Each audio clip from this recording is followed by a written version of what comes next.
화사하네요. 오셨습니다. 인생은 낯섦과 또 낯익은 것 사이를 오가죠.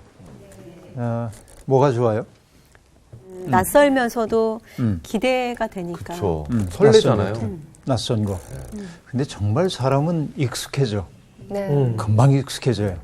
인간은 정말 끈질기게 적응을 하죠. 근데 저는 그 익숙함이 싫어서 전세를 이렇게 이사를 많이 하나 봐요.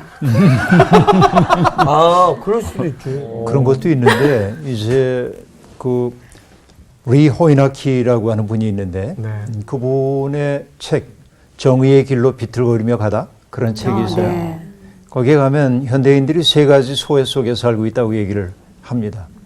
첫째는 뭐냐면 몸으로부터의 소외. 그러니까 우리가 하는 일들이 되게 몸으로 안 하지. 땀 흘려 일하거나 이런 거 안 하죠. 네. 나만 해도 그래요. 두 번째 소외가 뭐냐면 시로부터의 소외.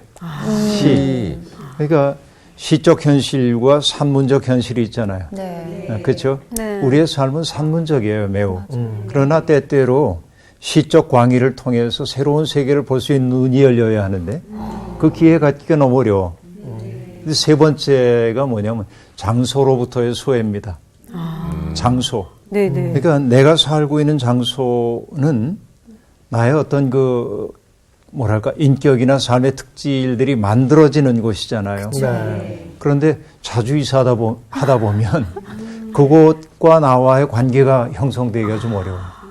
그렇죠. 그러니까 낯선 것만이 좋은 것도 아니고 낯익은 것만이 좋은 것도 아니고 이 둘 사이를 오가면서 살도록 되어 있는데 제가 이 말씀 드리는 까닭이 뭐냐면 사람은 어디든지 적응을 하는데 나쁜 방식으로 적응할 때가 많아요. 사사기가 어떤 구조로 되어 있냐면 백성들이 죄를 지어 하나님 앞에. 그러면은 하나님은 공의로우신 분이기 때문에 그냥 벌하지 않고 넘어가지는 못합니다. 그러니까 벌을 주셔요. 네. 대개 그 벌은 뭐로 나타납니까? 내적 분열로도 나타나고 외부의 적들이 쳐들어오는 일로 나타납니다. 그럼 어떡하죠? 부러지죠. 난 무능하니까. 근데 그 부러지즘이 진정한 참회의 바탕을 둔 부르짖음이면 참 좋을 텐데 그거보다는 너무 힘들어요. 그런 거죠. 힘들어. 이렇게 외쳐요. 그럼 하나님은 자비로운 분이기 때문에 구원자를 보내주십니다. 그래서 어려움들을 해결해 줘요. 그럼 어떡하죠? 평안이 찾아와. 잠시 동안. 평안해지면 어떡하죠? 또다시. 얼른 옛삶으로 돌아갑니다. 그죠? 이게 이제 악순환이 계속되고 있는 거지. 익숙해진 세상이야. 네. 그래서 이 익숙해진 세상을 끊을 수 있어야 돼. 딱 끊어서 펼쳐야 돼. 이게 뭐냐? 어떤 목적을 향해 우리의 삶이 가야 하는 건데. 그러니까 아름다운 삶이라고 하는 건 뭐냐? 지향해야 할 목표가 보여야 하고. 그러나 그렇다고 해서 늘 그것만 바라보고 가면 우리 삶이 잘 안 돼. 내게 주어져 있는 이 일상적인 삶이 아름답게 영위되기도 해야 합니다. 늘 만나는 사람과의 관계가 아름다워야 하고 그러나 그 관계가 목표로 삼고 있는 것은 뭐냐면 더 나은 존재, 더 나은 삶이 되도록. 그렇죠. 이게 이제 그 순환적 관계를 이루어야 건강한 삶이 되는 거죠. 우리가 지금 사사기를 읽어가면서 배우는 것도 그와 비슷한 내용이라고 볼 수 있어요. 어떻게 얘기하다 보니까 곁길로 얘기가 많이 가는데 뭐 그래도 예, 오늘 어쨌든 사사기 시작해 볼까요? 예. 오늘 수업 사사기 4강 불충한 백성들. 여호와의 사자가 길갈에서부터 복임으로 올라와 말하되 내가 너희의 애굽에 올라오게 하여 내가 너희의 조상에게 맹세한 땅으로 들어가게 하였으며 또 내가 이르기를 내가 너희와 함께한 언약을 영원히 어기지 아니하리니 너희는 이 땅의 주민과 언약을 맺지 말고 그들의 제단들을 헐라하였거늘 너희가 내 목소리를 듣지 아니하였으니 어찌하여 그리하였느냐. 그러므로 내가 또 말하기를 내가 그들을 너희 앞에서 쫓아내지 아니하리니 그들이 너희 옆구리에 가시가 될 것이며 그들의 신들이 너희에게 올무가 되리라 하였노라.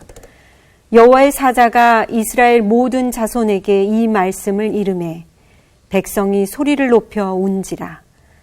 그러므로 그곳을 이름하여 보김이라 하고 그들이 거기서 여호와께 제사를 드렸더라. 전에 여호수아가 백성을 보내매 이스라엘 자손이 각기 그들의 기업으로 가서 땅을 차지하였고 백성이 여호수아가 사는 날 동안과 여호수아 뒤에 생존한 장로들 곧 여호와께서 이스라엘을 위하여 행하신 모든 큰 일을 본 자들이 사는 날 동안에 여호와를 섬겼더라.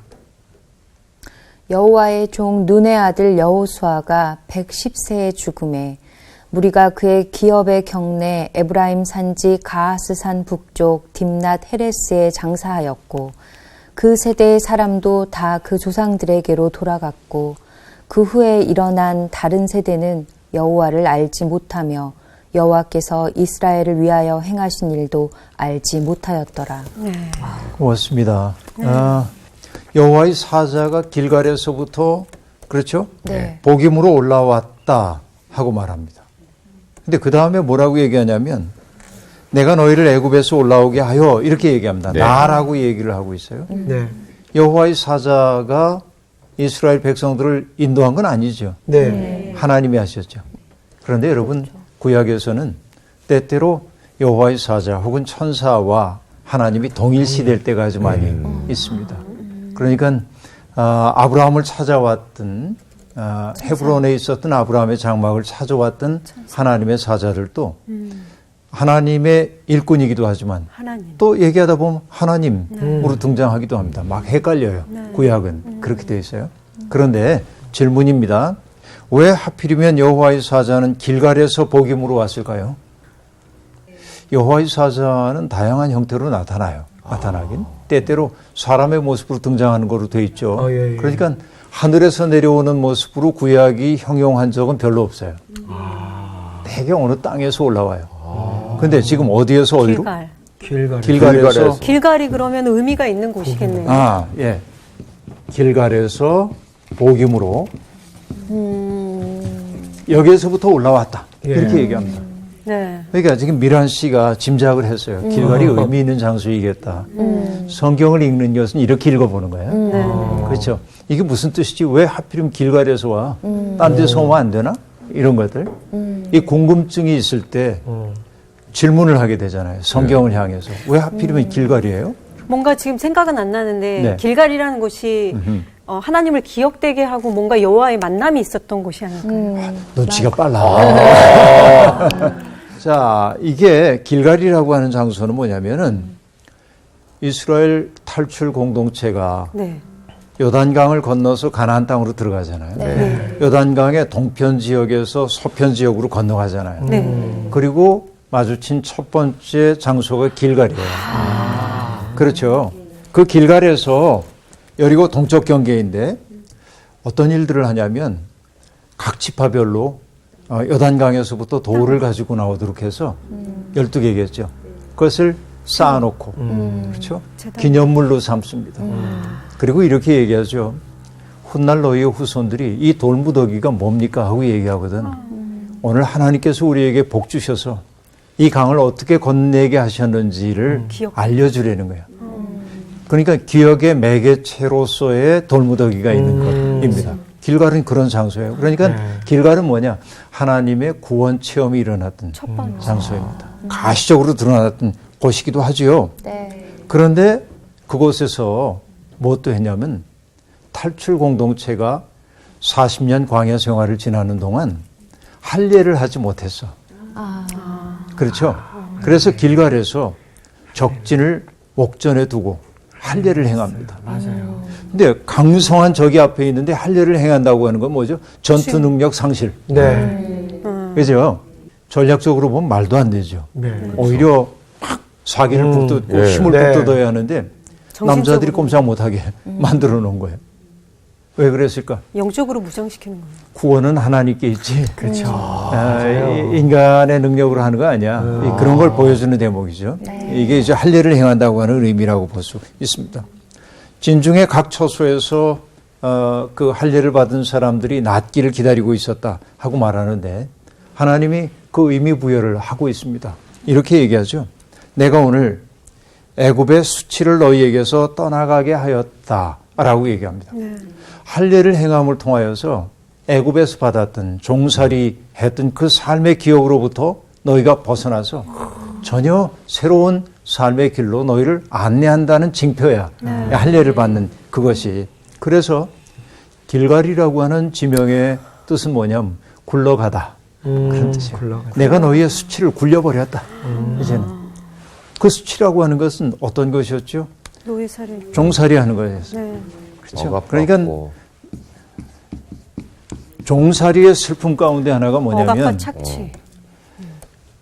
나의 삶에 대한 결정권을 갖지 못하는 거예요. 맞아요. 그렇죠. 항상 누군가의 의지가 나를 움직이도록 만들고 있는 것이죠. 그러니까 이 노예와 종이라고 하는 것은 자기 결정권이 없어요. 이렇게 보면 우리가 법적으로 종이나 노예는 아니지만 오늘날 사람들이 이게 행복의 길이야 라고 하면서 우리를 맹렬하게 몰아대고 있는데 네. 그렇죠. 돈이 많아야 돼. 그러니까 모두가 이 삶을 선택하게 될 때 다 돈 벌어야 돼. 자기 결정권 상실한 거죠. 어떻게 보면. 그렇죠. 그러니까 잠재적 의미의 종과 노예라고도 얘기할 수 있어요. 이게 보면. 그래서 꼭 돈만 있어야 인생 사는 거야? 나 그렇게 안 살 거야. 이런 사람들이 있단 말이에요. 우리 교회에 그런 분들이 많이 있어요. 네, 돈 잘 벌었는데 네. 이렇게 사는 게 하나님의 뜻대로 사는 건가? 아니야, 난 좀 다른 방식으로 살고 싶어. 그러니까 돈 버는 자리 내려놓고 그리고 자청해서 어려움을 겪는 사람들이 있어요. 어떻게 보면 하나님을 믿는다고 하는 것은 저는 어느 분으로부터 배운 얘기예요. 어느 변호사가 그런 얘기를 했어요. 옛날에 인권 변호사였던 분이 한 얘기입니다. 목사님, 예수 믿는다는 거 사서 고생하는 거 아닌가요? 어? 우리는 대개 믿음을 가지면 고생 안 해야 복 받은 거라고 생각하는데 예수 믿는다는 건 사서 고생하는 거 아닌가요? 근데 사서 고생하는데 왜 기쁘냐면 자기 결정권이 있기 때문에.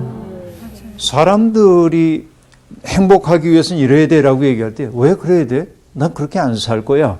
내 삶을 스스로 선택하게 될 때 물질적으로 누릴 수 있는 것은 많지 않아도 자유롭잖아요. 그렇죠? 이런 얘기인데 노예와 종살이를 하고 있었는데 이런 삶에서 자기 결정권을 가진 사람, 그런 삶으로 변화된 거야. 그것이 뭐냐면 길갈이라는 이름의 뜻인 굴러가다. 과거에 수치스러웠던 남에게 종살이하고 있었던 삶의 기억들 다 굴려보내고 그렇죠. 이제는 오로지 누구에게만 매여 삽니까? 하나님에게만 매여. 하나님에게 매일 때만 사람은 진짜 자유로워질 수 있어요. 하나님에게 매일 때만 다른 가치들이 우리를 지배하지 못해요. 그러니까 우리가 하나님을 믿는다고 하는 것은 그런 거예요. 그런데 하나님을 믿으면서 다른 가치들에 매여 있는 사람들이 많이 있죠. 그러니까 우리들도 길갈의 수치를 굴려보내야 합니다. 그러니까 그곳에서 자, 탈출 공동체는 하나님의 구원을 상징하는 돌무더기를 쌓아서 기념물로 삼았고 네.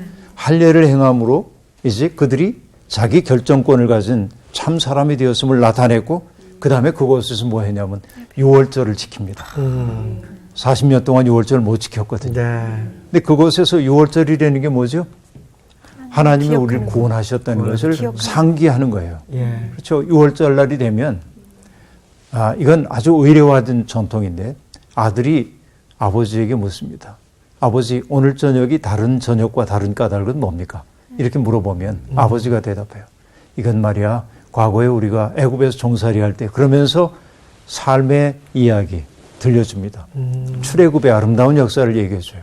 이게 6월절의 의식이에요. 그러니까 길갈에서 6월절이 이루어졌습니다. 그리고 뭐냐면 여호수아서 5장에 보면 칼을 든 여호와의 사자 앞에 여호수아가 신발을 벗고 엎드리는 장면이 나옵니다. 그러니까 그 길갈이라고 하는 것은 뭐 한 것이냐면 하나님의 현존의 장소인 겁니다. 그러니까 여호와의 사자가 길갈에서 복임으로 올라왔다라고 하는 것은 바로 이 길갈이라는 단어 하나 속에 그 많은 의미와 기억을 끌고 오고 있음을 알 수 있어요. 그렇죠. 그런데 여기에서 복임이라고 하는 것은 우는 사람들이라는 뜻이거든요. 우는 사람들. 우리가 이 뒤에 보면 2장 5절에 보면 자, 백성들이 그 여호와의 사자가 전하는 이야기를 듣고 나서 백성들이 울었다는 거야. 소리 높여 울었어. 그래서 운 장소이기 때문에 그것을 복임이라고 했다. 그 복임의 뜻은 뭐냐면은 우는 자들 그런 뜻입니다.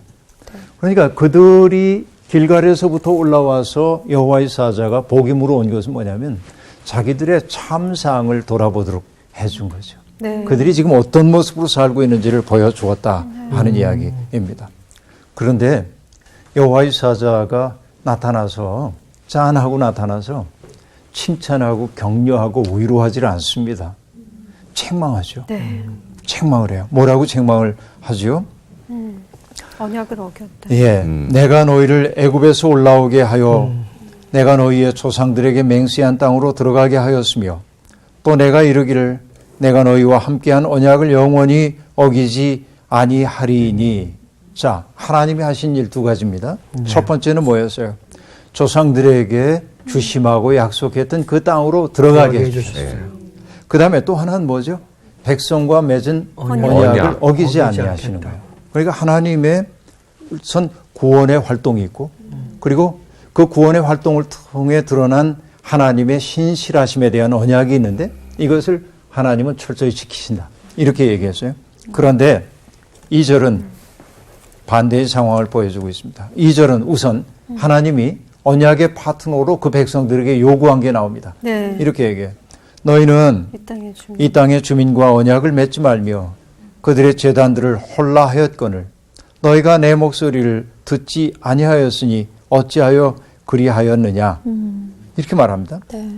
언약을 맺지 말라고 했는데 사실은 언약을 맺었다는 얘기겠고 제단을 헐라고 했는데 목소리를 듣지 않았다는 말은 제단을 헐지 않았다는 이야기일 것이죠. 네. 그러니까 중요한 것은 뭐냐면 이 땅의 주민과 언약을 맺는다고 하는 것은 또 뭐 여기 제단들을 헐지 않았다고 하는 것은 그들과 동화되어 살기로 작정한 거죠.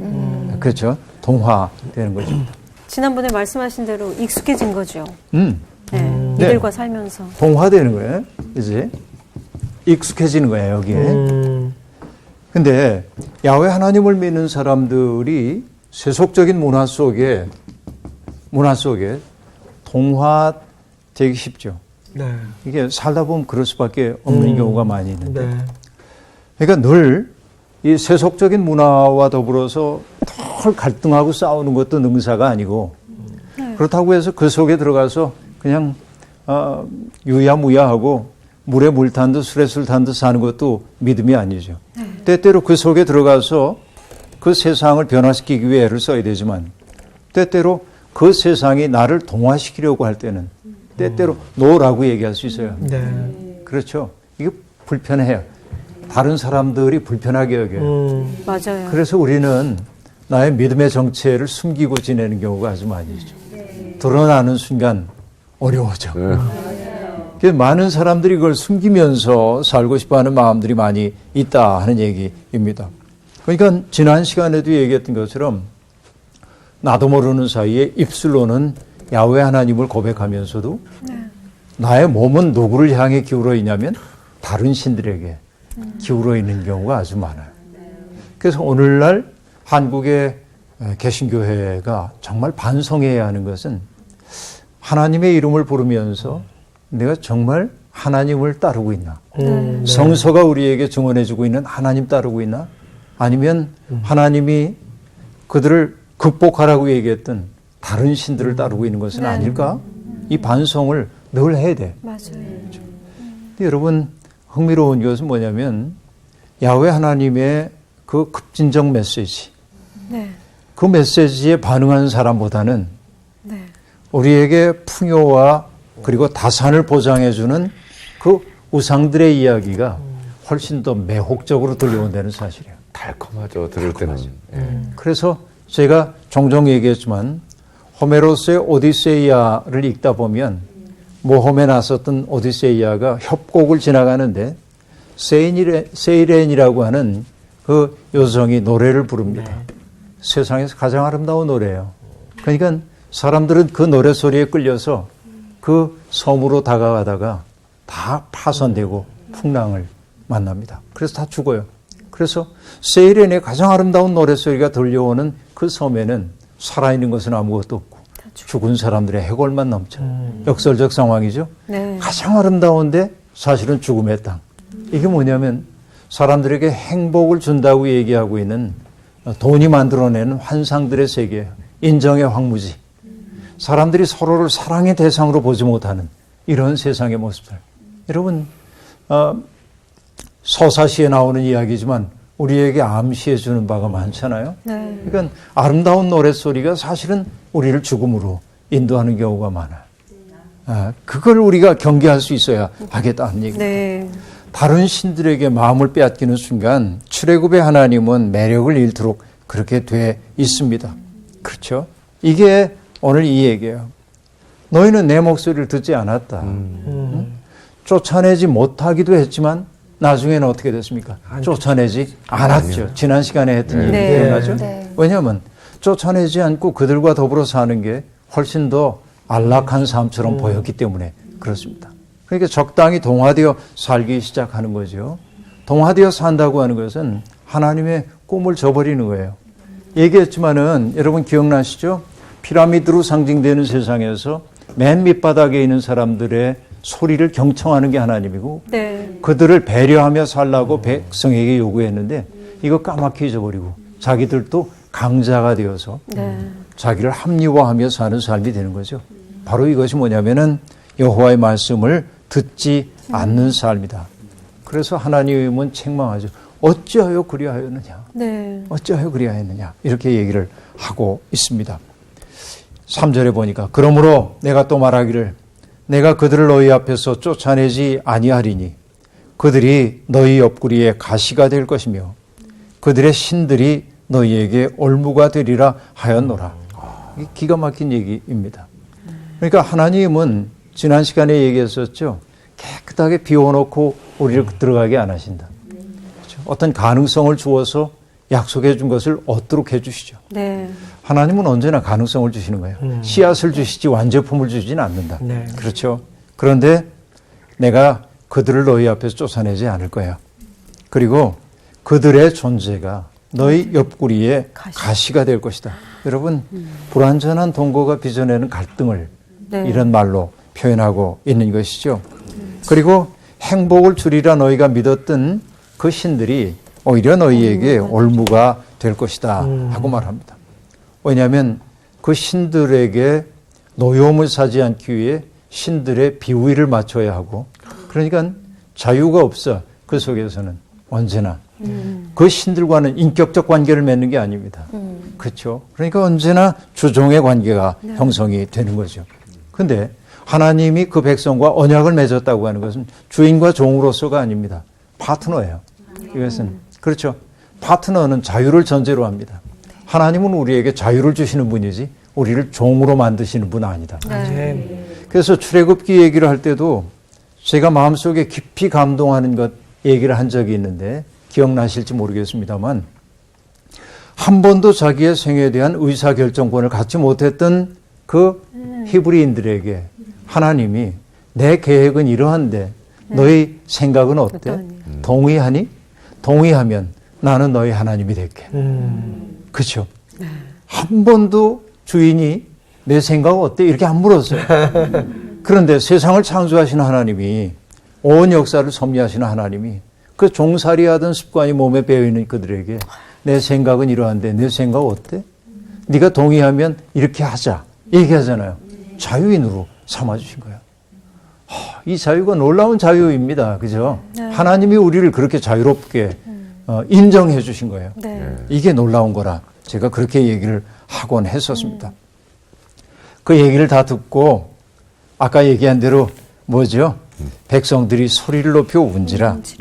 그래서 그곳 이름이 복임이 되었다. 이렇게 얘기를 하고 있죠. 네. 근데 그 눈물이 정말 참회의 눈물일까? 아니면 어린아이의 칭얼거림일까? 생각해 봅니다. 왜냐하면 이후의 행태를 봐야 알거든. 그렇죠. 이게 진짜 참회인지 그렇지 않은지는 이후의 행태를 봐야만 네. 하는 것입니다. 어쨌든 그곳에서 그 백성들이 여호와께 제사를 지냈다고 얘기하고 있습니다. 네. 자, 그 다음 볼게요. 네. 6절부터 나오는 얘기입니다. 갑자기 여러분 이게 사사기가 어떻게 서사구조로 보자고 한다면 쭉 A, B, C, D 이런 순서로 시간의 순서를 따라 기록하지 않고 네. 여러 자료들이 막 짜여 있어요. 이렇게. 네. 그래서 이야기가 물을 넣어가도 자연스럽지가 않습니다. 중간에 끼어든 이야기가 네. 있고 그래서 네. 그래요. 그걸 감안하고 우리들이 예. 들어야 합니다. 네. 이제 여호수아 죽음 얘기를 이제 하고 있는데요. 전에 여호수아가 백성을 보내매 이스라엘 자손이 각기 그들의 기업으로 가서 땅을 차지하였고, 그렇죠. 정복 전쟁을 통해서 네. 아무튼 각 지파에게 분배해준 땅으로 그 백성들이 돌아갔습니다. 백성이 여호수아가 사는 날 동안과 여호수아 뒤에 생존한 장로들, 곧 여호와께서 이스라엘을 위하여 행하신 모든 큰 일을 본 자들이 사는 날 동안에 여호와를 섬겼더라. 이 구절 속에 약간 불길한 게 깃들죠. 네. 어떤 불길함입니까? 뭐뭐 하는 동안은 동안은 잘 섬겼더라. 그러니까 그 뒤에는 그 부정하는 현실이 네. 등장할 것이 이제 분명하죠. 네. 그러니까 항상 문제는 어디에 있냐면 목격자들. 네. 목격자들은 아주 생생하게 자기들이 경험했기 때문에 네. 그 경험으로부터 벗어나기가 대단히 어렵습니다. 그런데 목격자들이 하나둘 이제 세상을 떠나가면 이제 그들이 경험했던 경험들이 점점 흐릿해지기 시작합니다. 그렇죠. 근데 우리의 종교 체험이라고 하는 게 예를 들어서 어느 날 기도하다가 정말 뜨거운 감격을 맛봤어요. 자, 체험을 합니다. 네. 당혹스러운 거예요. 왜냐하면 이전에 이런 경험을 해본 적이 없어. 네. 근데 갑자기 내 마음이 뜨거워지고 눈물 콧물 나면서 참여하게 되고 이성적으로 통제가 안 되는 어떤 열정에 자기가 사로잡히고 이 체험이 너무 낯선 거죠. 네. 압도적인 체험하게 됩니다. 그러면 그 다음에 뭐 하냐면 이게 도대체 뭐지? 나한테 지금 무슨 일이 벌어진 거야? 뭐 이런 걸까? 생각해. 자꾸만 생각하고 생각해. 이걸 뭐라고 하냐면 내면화. 그걸 내면화. 내면화의 과정이에요. 네. 그렇죠? 그러니까 내면화 하는데 그 체험을 온전히 담아내기가 어려워요. 내면화 안 되는 건. 근데 그 생각을 하고 있는데 어느 날 나온 씨가 묻는 거야. 어? 성호야, 보니까 네가 달라진 것 같아. 응? 무슨 일이 있었어? 그렇게 묻는 거예요. 그럼 성호 씨가 설명을 해야 돼, 나온 씨한테. 네. 누나 사실은 내가 이런 일이 있었는데 하고 얘기하잖아요. 네. 근데 자기의 내면 속에 생각한 것을 언어로 담아낼 때, 언어라고 하는 건 못해요. 기호인데, 네. 언어는 기호죠. 네. 어떤 기호도 내가 경험한 것을 온전히 다 담아낼 수가 없어요. 그렇죠. 그렇죠. 이게 외면화의 과정인데, 겉으로 드러낸 네, 과정이란 네. 말이에요, 이게. 근데 이 체험에서부터 내면화와 외면화를 거쳤을 때, 이 체험과 외면화는 이게 똑같냐 그 얘기예요. 달라요. 많이 달라지죠. 많이 다르죠. 네. 그래서 뭔가를 목격한 사람들은 체험자입니다. 근데 목격하지 않은 사람들은 결국 외면화는. 누군가가 외면화한 것을 통해서 내가 경험해보는 수밖에 없어. 네. 그렇죠. 이게 곧 이건 아니야. 네. 언제나. 그렇죠. 그래서 종교 체험으로 얘기하자고 한다면 이 외면화한 걸 뭐라고 얘기하냐면 우리는 교리라고 얘기해요. 교리. 그렇죠. 우리가 경험했던 구원의 경험들을 내면화하고 그렇죠. 그리고 그걸 외면화했더니 교리가 되는 거예요. 네, 네. 교리와 체험이 똑같지 않지. 예. 많은 걸 생략할 수밖에 없죠. 예. 그러니까 교리라고 하는 건 결국 뭐 해야 되는 거냐면 우리를 이 체험으로 안내하는 안내자예요. 네. 이게 반대로. 절대화되면 안 되는 거예요. 예. 그렇죠. 이렇게 안내하는 거예요. 네. 내가 너무 그릇된 길로 나가지 않도록 해주는 거죠. 자, 이거 똑같은 건데, 그러니까 목격자들이 있는 동안에는 네. 그 사람들의 증언을 통해서 사람들이 풍부하게 하나님에 대해서 알게 되는 거예요. 그렇죠? 그런데 여호수아도 떠나고 또 하나님의 구원을 경험했던 사람들이 하나 둘 떠나면서 여호와께서 이스라엘을 위하여 행하신 모든 큰 일을 본 자들이 사는 날 동안에는 여호와를 섬겼어. 자, 이 불길한 두둥 네. 두둥. 그죠? 이 불길한 것들을 우리에게 보여주고 있습니다. 그 뒤에 나오는 얘기가 혼란의 얘기이기 때문에 네. 그래요. 덮어두고 그 다음에 뭐라고 하냐면 네. 여호와의 종 눈의 아들 여호수아가 110세에 죽음에 하고 말합니다. 그냥 여호수아가 110세에 죽었다고 해도 될 텐데 눈의 아들. 여호와의 종이라고 아주 명토박아서 지금 얘기를 하고 있습니다. 네. 110세라고 하는 것은 이스라엘 사람들이 생각하던 이상적 나이이기도 합니다. 그러니까 아주 이상적 나이를 살고 그가 세상을 떠나요. 그러자 장례 얘기가 나옵니다. 그의 기업의 경내 에브라임 산지 가스산 북쪽 딥낫 헤레스에 장사하였고, 그렇죠. 장사했다는 얘기가 나옵니다. 네. 그리고 그 세대의 사람들도 다 죽어 조상들에게 돌아갔고, 그 후에 일어난 다른 세대는 여호와를 알지 못하며 여호와께서 이스라엘을 위하여 행하신 일도 알지 못하였더라. 자, 우리가 7절에서 두둥두둥 했는데 마침내 10절을 예비하고 있었어. 그 말. 그렇죠. 점점 이것을 강렬하게 체험했던 사람들이 사라지고 나자 점점 체험의 색깔들이 엷어져서 여기에 당도하긴 했으나 이것이 자기가 목격한 것도 아니고 체험한 것도 아니기 때문에 하나님에 대한 사랑이 식어질 수밖에 없는 세상이 열린다. 이게 7절과 10절 사이의 연속성이자 단절이에요. 네. 그렇죠? 그렇게 이제 얘기할 수 있겠습니다. 그런데 여러분 여호수아가 세상을 떠난 이야기를 상세하게 기록을 하고 있습니다. 어디에 묻혔는지 이걸 보면서 뭐가 떠오르냐면 모세의 죽음을 떠올리잖아요.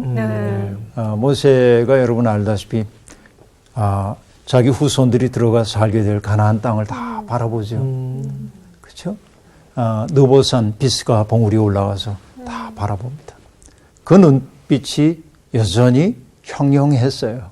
세상 떠날 때 아닙니다. 그러나 모세는 약속의 땅을 보지 못하고 세상을 떠날 수밖에 없죠. 그리고 벳볼 맞은편 모압 땅에 장사 지냅니다. 모세가 죽을 때 그 나이 120세인데 눈빛이 흐려지지 않았다고 얘기를 합니다. 근데 여러분 그냥 모압 땅에는 골짜기에 묻혔다고 얘기하잖아요. 여러분 이스라엘의 전통 가운데선 아주 흥미로운 얘기가 등장합니다. 엘리 위젤이라고 하는 아주 위대한 작가가 있어요. 그분이 성서에 대한 이야기를 한 걸 읽다가 제 마음속에 감동이 됐어요. 이렇게 얘기합니다. 아무도 그가 묻힌 곳을 알지 못한다. 산에 사는 사람들은 계곡에 사는 사람들은 산 위에 모세가 묻혀 있다고 생각했다. 그가 묻힌 곳은 사원이 되지도 박물관이 되지도 못했다. 그의 무덤은 모든 곳에 있고 어디에나 있고 없는 곳이 없다. 아무도 그의 죽음에 대해 있지 않았다. 그래서 그는 우리들 모두의 곁에 지금도 살고 있다. 그가 타는 떨기나무 곁에서도 그랬던 것처럼 그는 믿음을 버리지 않고 심장을 버리면서 이스라엘의 어린이가 그의 율법과 진리를 선포하는 한 그는 그 어린이와 함께 있다. 그가 죽은 곳이 어딘지는 모른다. 묻힌 곳이. 성전도 박물관이 된 적도 없다. 그렇기에 그는 어디에나 있어. 그렇죠. 우리는 부활하신 주님을 얘기할 때 빈 무덤 얘기하잖아요. 그리고 며칠 전에 여러분 신문에 나온 거 보니까 예수님의 무덤이 뭐 복원됐다고 신문에 나옵니다. 근데 그게 중요하지 않아요.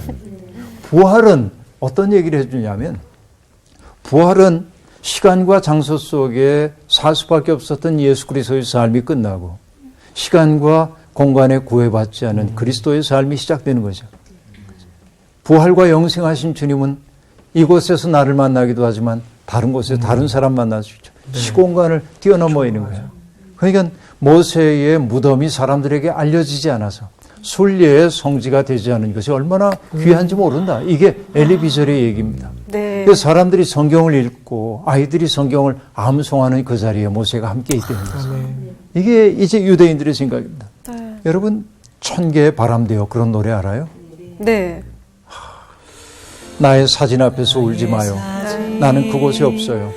나는 잠들어 있지 않아요. 제발 날 위해 울지 말아요. 나는 천개의 바람이 되었죠. 저 넓은 하늘 위를 자유롭게 날고 있죠. 가을에 곡식들을 비추는 따사로운 빛이 될게요. 겨울엔 다이아몬드처럼 반짝이는 눈이 될게요. 아침엔 종달새 되어 잠든 당신을 깨워줄게요. 밤에는 어둠 속의 별 되어 당신을 지켜줄게요. 그러면서 계속돼요. 죽음이 한 사람의 소멸이지만 아름다운 향기를 남긴 사람들의 죽음은 천개의 바람 되어 세상 도처에 향기 날리게 되는 거죠. 난 그 생각을 늘 해봅니다. 자, 여호수아도 정복을 어느 정도 완료한 다음에 백성들에게 땅을 다 나누어주고 그리고 군대를 해산하고 자기에게 분배된 땅 에브라임 산지에 거주하다가 하나님이 오라 하실 때 세상을 떠나죠. 저는 이 홀가분한 떠남이 너무나 아름답습니다. 홀가분한 떠남. 그렇죠. 그는 정복 군주가 될 생각이 없어요. 내가 했는데 모세도 하지 못한 거를 내가 이 가나안 땅을 정복해서 백성들에게 나눠줬는데 내가 으뜸이지. 이게 없어요. 이게 여호수아의 아름다움입니다. 살다 보면 종교인들이 흔히 마지막에 내려놓지 못하는 것들이 있습니다. 네. 내가 했는데 이거 내가 했는데 그 마음 내려놓지 못할 때 하나님은 속상해 하실는지 모릅니다. 이게 중요해요. 그래서 여러분 이제 여호수아도 떠났고 또 여호수아와 더불어서 하나님의 구원을 경험했던 사람들이 하나둘 다 떠나가면서 이제는 저렇게 신앙의 흔적 가지고 살아가야 하는 세대가 열리게 되었는데 그 때문에 중요한 것은 뭐냐면 우리에게 중요한 것은 점점 흐려지죠. 이쪽으로 갈수록. 예. 그래서 흐려지는 우리의 기억, 하나님의 구원에 대한 흐려지는 기억을 되살려주는, 상기시켜주는 장치들이 필요해.